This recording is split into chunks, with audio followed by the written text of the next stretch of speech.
Yes, hello once again, welcome back to Classic Dirt Bike TV, and it's now less than a week before we head out to our first outdoor event of 2023, when we'll be covering the Scottish Classic Motorcycle Racing Club's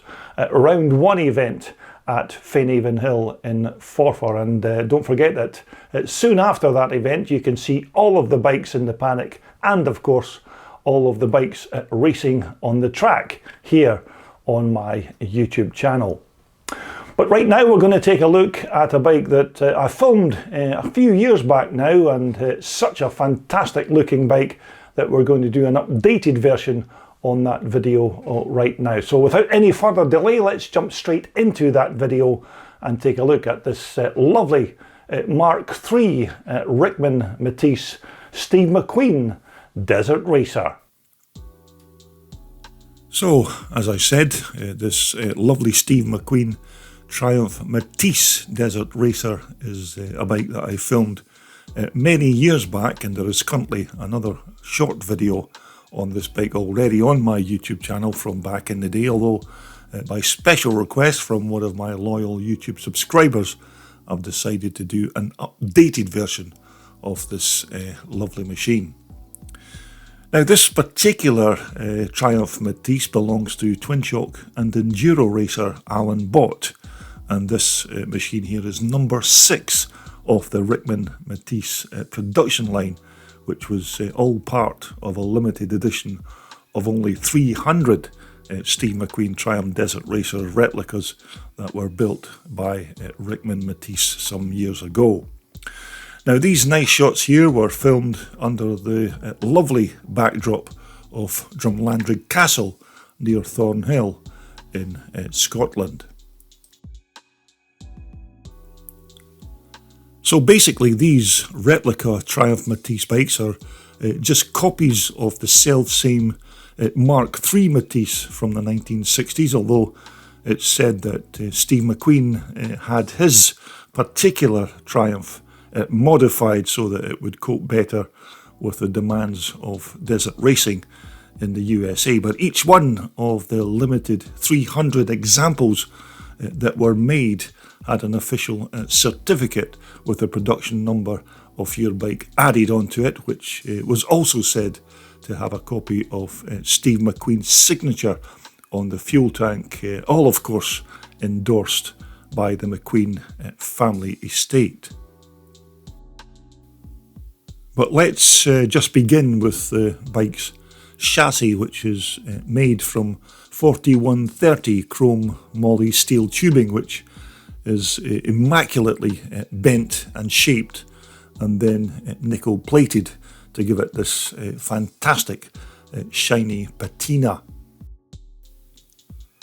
But the quality and the workmanship on these Rickman frames is just simply superb, and a fitting tribute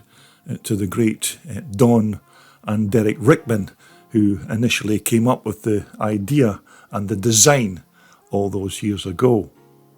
But the bike's rear steel swing arm is also made from the same chrome moly steel, and it's had a nice coating of that shiny nickel plating as well. But as I'm sure you're all aware, these Rickman chassis were also used as a storage tank for the Triumph's motor oil, and it was filled through a small filler plug that was situated just in front of the bike's fuel tank. And our Triumph replica even still has the original rigid steel foot pegs on the bike, as per the Mark III of the 1960s, and these foot pegs of course are not folding, you understand, just rigid and bolted in place onto the bottom rails of the bike's chassis. And so moving on to our bike's power plant, which is a fully reconditioned original 650cc T6 Triumph twin motor, and possibly one of the nicest looking and sounding motorcycle engines on the planet. And if you can hang around to the end of this video, you'll be able to hear this big beauty get fired up. Although as far as four-stroke motorbike engines are concerned, these twin Triumph power plants do have a cult following all across the globe, and hardened Triumph enthusiasts would never even dream of owning another kind of motor to power their motorcycles.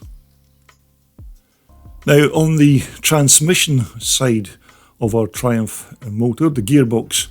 on these engines is a fully reconditioned four-speeder, which, just like the motor, are all original parts from back in the day, which have been fully restored to make them essentially as you would find in a brand new factory engine. And to feed this big 650 twin Triumph motor with its fuel, it was an Amal concentric R930 23 carburetor that had the job of mixing the fuel and the air. Now, with regards the exhausts on our Metisse Desert Racer, these were a pair of upswept straight-through pipes with absolutely no baffles or silencers to tone down the music that was played by this fantastic engine. And to finish them off, they also received some very nice chrome plating to give them a bit of bling. But as I said, we'll take a listen to these pipes in action later in this video. But overall, when Rickman made this Mark III chassis back in the 1960s, they couldn't have imagined a much better motor to power it. A British engine in a British chassis, with of course the looks to match. And so moving on to the front suspension of our Rickman Metisse, and it was a pair of BSA yokes or triple clamps that were used to take the front forks, but surprisingly it wasn't a pair of British suspension units that Rickman used, but a couple of Italian Seriani forks that they used on these limited edition bikes. And as I remember, Rickman had been using these forks on their kit bikes for many years, and for the late 1960s and early 70s, these Serianis were among some of the best off-road suspensions of their day. So once again, onto the rear of the bike, where back in the day it would have been a pair of simple girdling dampers that would have been bolted onto these bikes, and these shocks here are identical reproduction copies of those earlier suspension units, but in terms of their function and damping qualities, these girdlings were very basic compared to our modern day off-road suspensions, but they're still authentic and period correct for the bike. But to bring our big Triumph to a stop, you can see that it was an old school drum brake that was used on our Metisse Racer, and this front brake here has come straight from the Triumph's parts department, which again was not mega powerful, but this was your motorcycle braking technology of its day. Moving on to the back wheel, which was fitted with a BSA QD hub, which, as you're aware, stood for Quick Detach, which actually was a brilliant idea where you could remove the rear wheel without taking off the chain, etc., and just leave the hub in its position. And even the bike's front and rear wheels are brand new, remanufactured steel rims made by CWC, or Central Wheel Components, who have been supplying the motorcycle industry with rims for many years, and again they are another skilled manufacturer based here in the UK. So as we move up to the pilot cockpit of our Metisse Desert Racer, we have these nice upswept handlebars and all of the other parts like the levers and the cables and even the grips are all authentic to the 1960s Mark III that this bike is based on, with the only addition, of course, being an engine cut-off switch on the left-hand side there, which probably wouldn't have been fitted onto the original bike. Now, once again, the fuel tank on our Mark III Metisse is normally an 8-litre GRP built unit with an epoxy resin internal coating just to help it fend off the rigours of modern day fuels, and it's finished off in this battleship grey colour scheme. Now, the bike's owner, Alan Bott, actually went for an upgrade on this bike when he ordered it and opted for an alloy replacement tank instead of the fiberglass original. But at first glance, it's quite hard to tell the GRP from the alloy upgrade. And of course, each of these McQueen Desert Racers comes complete with a copy of the Legend's signature on each and every bike, which are all, of course, endorsed by the McQueen family. But all of the bike's bodywork, including the two side panels, the tail cone, the tank mudguard and the seat mounting, all come as a 5-piece GRP kit if you were just ordering a normal Metisse chassis. But the many different permutations of parts, chassis and other add-ons to these Rickman bikes is absolutely endless. And for this Desert Racer, you can even have it registered for the road and then upgrade it to a dual seat with rear foot pegs, headlight, horn, indicators and tail light if you'd like to take it on the highway rather than use it on the track. Although just before you reach for your wallet to place your deposit, this featured bike here was, as I said, filmed quite a few years ago now, and as far as I know,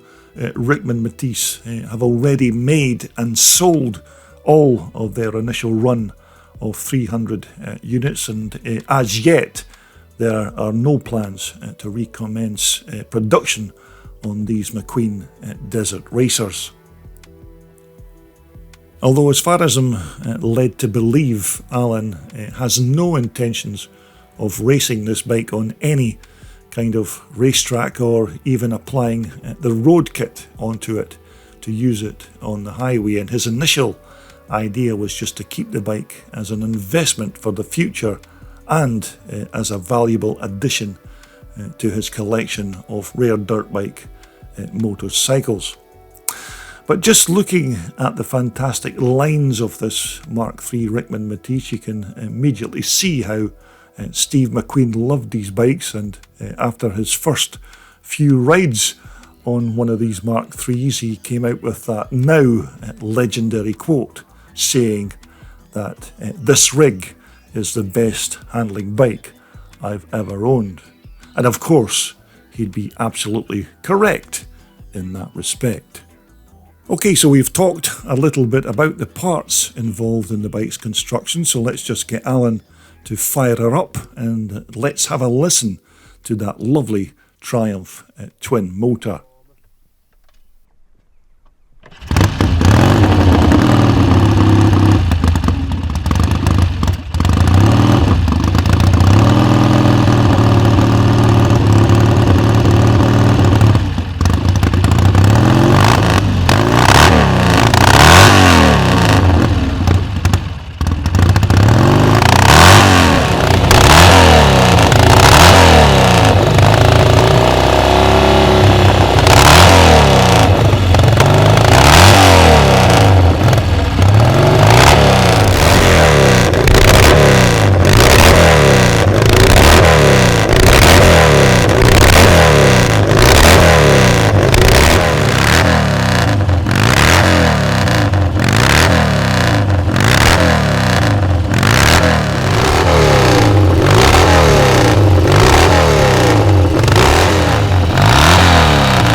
So there you have it, the very proud owner with his number 6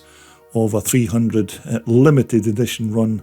of Mark III Metisse Desert Racers. And in fact, on the day that Alan had this bike on display at the 2017 Nostalgia Scramble, he also managed to get himself a quick photo beside Don Rickman, who was of course one of the founding brothers of Rickman motorcycles.